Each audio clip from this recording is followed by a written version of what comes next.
3, 2, 1, let's start the class. This is Azeem Khan with class number 32। मैं अभी तक आपको 31 क्लासेस पढ़ा चुका हूं बच्चों, और बहुत अच्छे तरीके से आपने टेस्ट भी दिया, बहुत मजा आया टेस्ट में। कुछ बच्चों के मार्क्स पूरे हैं, कुछ के थोड़े कम रहे, कुछ के बहुत ज़्यादा कम हैं, लेकिन निराश होने की कोई ज़रूरत नहीं है।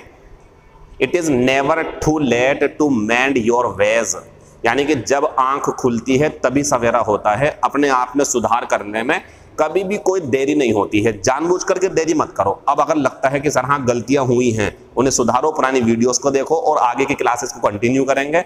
आज की हमारी 32वीं क्लास में आप देख रहे होंगे बड़े अजीब तरीके से लिखा हुआ है। स्टार इसलिए बनाए गए हैं ताकि आप वहां पहुंच करके ये समझ जाओ कि यहाँ नया क्वेश्चन है, ताकि मैं आपको ज्यादा वर्ड पावर आप तक पहुंचा सकूं। ये काम करा गया है। आज हमारे कितने क्वेश्चन है? टोटल 11। शुरू करते हैं। पहला है ए स्टोन्स थ्रो, यानी कि एक पत्थर फेंक सकते हो आप कहीं पर, इतनी दूरी है बस। इसका मतलब होता है बहुत करीब, बहुत ही ज्यादा छोटी दूरी। तो आंसर लगाएंगे ए वेरी शॉर्ट डिस्टेंस। ये जो फ्री है ये स्वतंत्र होता है, फ्री फ्रॉम एंजाइटी होता है, चिंता से मुक्त, और इन डिस्प्यूट, डिस्प्यूट होता है झगड़ा, तो ये झगड़े में। लेकिन हमारे आंसर क्या रहेगा? तीसरा वाला। क्वेश्चन नंबर दूसरा है बेकर्स डोजन। ये जो ईडियम होती हैं ये थोड़ी यूजुअली जो काम होने चाहिए उससे हट करके अनयूजुअल सा बिहेवियर करती है, मतलब विचित्र सा। तो बच्चों डोजन में होते हैं 12, लेकिन बेकर्स लगा हुआ है तो कुछ ना कुछ चीज अलग होगी। अलग ये है कि 13 बोलते हैं इसे, यानी कि बेकर्स डोजन की संख्या अगर जाननी हो तो कितनी होती? 13, 13। 12 12 होते हैं, ये 30 होते हैं, और ये 40 होते हैं। लेकिन जो इसका आंसर है ईडियम्स का वो ये है 13। फिर हमने तीसरा सोल्व कर लिया, क्या फर्क पड़ता है इस बात से? अब दूसरे पे चलते हैं अपने। तो as fit as fiddle, as fit as fiddle किसी व्यक्ति के लिए या किसी मशीन के लिए यूज कर सकते हैं आप, और इसका मतलब होता है वो अच्छी कंडीशन में है, हेल्दी है वो। आंसर लगाएंगे दूसरा। ये होता खतरे में, ये होता झगड़ालू जो झगड़ा करता हो, और ये होता बच्चों बेईमान। मैं उम्मीद करता हूं कि जो मैं क्लासेस आपको ये पढ़ा रहा हूं ना, ये बहुत ज्यादा काम की हैं। मैं फालतू चीज कुछ भी नहीं दे रहा। ये समझ लीजिए आप कि अगर आपको इतना पढ़ना हो एक कंपटीशन की तैयारी करने के लिए, उस एग्जाम को क्रैक करने के लिए, और किताबों में इतना भरा हुआ है, तो मेरा यकीन मानो वो सब खत्म करके मैं इतना ही पढ़ा रहा हूं आपको। इन वीडियोस को शेयर करो, कमेंट करो, लाइक करो, अनसब्सक्राइब कर दो अगर इंटरेस्ट नहीं हो तो, और इंटरेस्ट है तो दूसरों को भी कहो कि सब्सक्राइब करें, और चैनल को ग्रो कराने में और हमें कॉन्फिडेंस दिलाने में, हमें एनकरेजमेंट दिलाने में मदद करें। आपको काम का नहीं है, तुरंत छोड़ दो, हमें कहीं और चले जाओ आप। तो देखें इसका आंसर जो है हमारा वो दूसरा हो गया, ये बेईमान होता है। फिर आते हैं हम यहाँ आ दो, यहाँ दो, कोई बात नहीं, चलो 4 नंबर पाते हैं। सरीन, ये एक बार पहले भी हो चुका किसी वीडियो में। ये होता शांत, तो इसका सिनोनियम बताना। ये होता बच्चों शांत। ये होता है मीक, होता दब्बू सा, जो कहीं जाओगे आप पार्टी वगैरह में तो यूं रहता, आप बैठा हुआ अकेला, किसी से बात नहीं करता, बड़ा डरा डरा सा, ये वो होता। डेलिकेट होता नाजुक, कोई चीज हो सकती है नाजुक सी, और इनोसेंट होता भोला भाला। लेकिन इसका जो आंसर है वो ये है शांत, बिल्कुल। तो ध्यान रखेंगे ये। अच्छा, सरीन एक्चुअल में पता कहाँ यूज होगा? जब आप कभी किसी जंगल में, किसी समुद्र के तट पर जाओगे तो वहां जो शांति होती, शोर नहीं होता, आराम से ऐसा लगता है जैसे हल्के हल्के से पानी बह रहा है और हवा चल रही हो, कुछ नहीं है वहां शोर, ना किसी गाड़ी का, ना वो जो शांति का माहौल है, उस जगह को बोलेंगे वो कैसी है? सरीन। सिनोनियम लगाओ काम। फिर आते हैं बच्चों गार्नर। गार्नर एक का सिनोनियम बताना, इकट्ठा करना, तो ये रहेगा। रिमेंबर होता है याद करना, डिस्ट्रीब्यूट होता है बांटना, रिवाइज होता है, बताता हूं मैं आपको, दोहराना। फिर 7वें नंबर पर आते हैं ऑफन। जरा ध्यान रखना, इसका जो एंटोनियम होगा वो रेयरली होगा, और ये दोनों एक दूसरे के एंटोनियम हैं। ऐसा क्यों होता? ऑफन का मतलब, इसे ऑफ्टन मत पढ़ना, ऑफ्टन टी साइलेंट होता, ऑफन पढ़ते हैं। तो ये जो ऑफन है बच्चों, इसका मतलब होता अक्सर।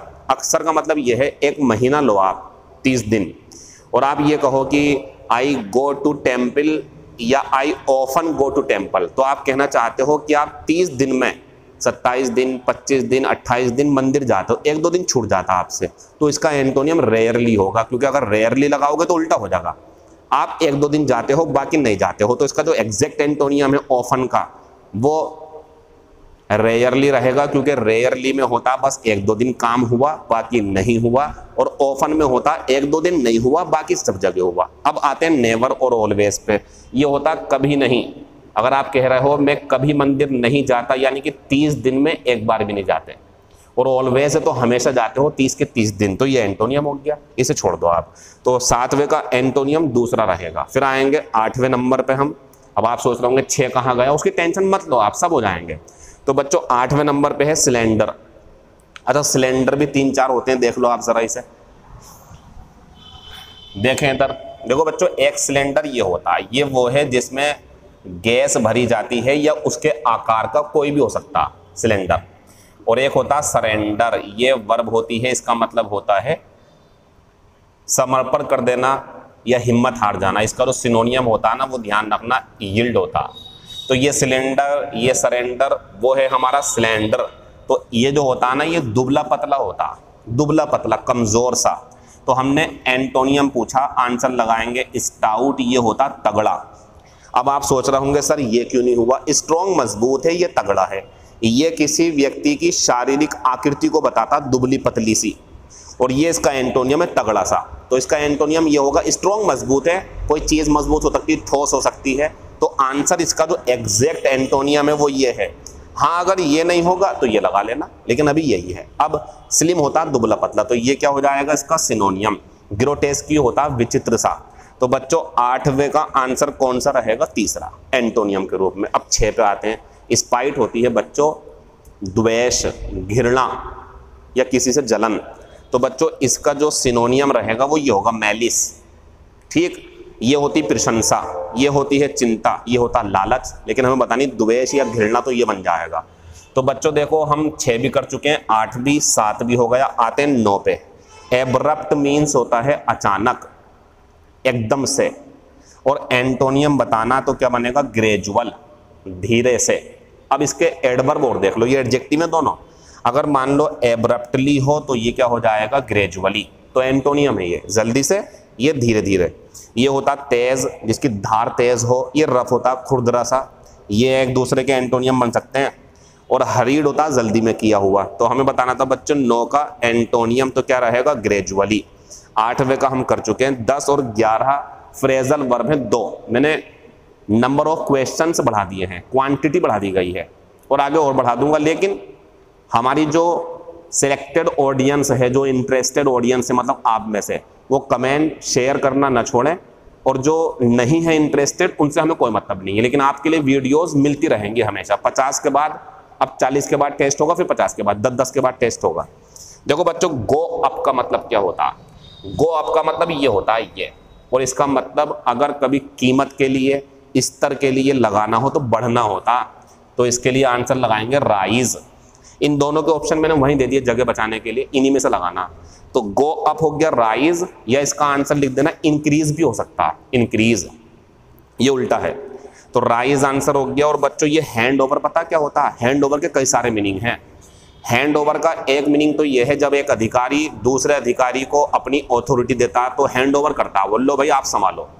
तो चार्ज या ऑथोरिटी हैंड ओवर की जाती है। लेकिन ये भी ध्यान रखना, मेरे पास ये पेन है, मैं किसी को दे रहा हूँ, लो भैया हैंड ओवर कर रहा हूं मैं, तो सामान दूसरे को देना हाथों में, ये हैंड ओवर होता है। और जिम्मेदारी सौंपना दूसरों को, ये भी हैंड ओवर होता है। तो इसका आंसर क्या रहेगा हमारा, गिव ऑथोरिटी। और ये होता बच्चों कम होना, ये होता विरोध करना। उम्मीद करता हूं कि मेरी आज की इस क्लास में 2-3 मिनट बढ़ने से 7 क्वेश्चन के 11 होगा। इसे एंजॉय करो, बाकी बात आपसे कल करेंगे। Thank you, all the best, see you in next video.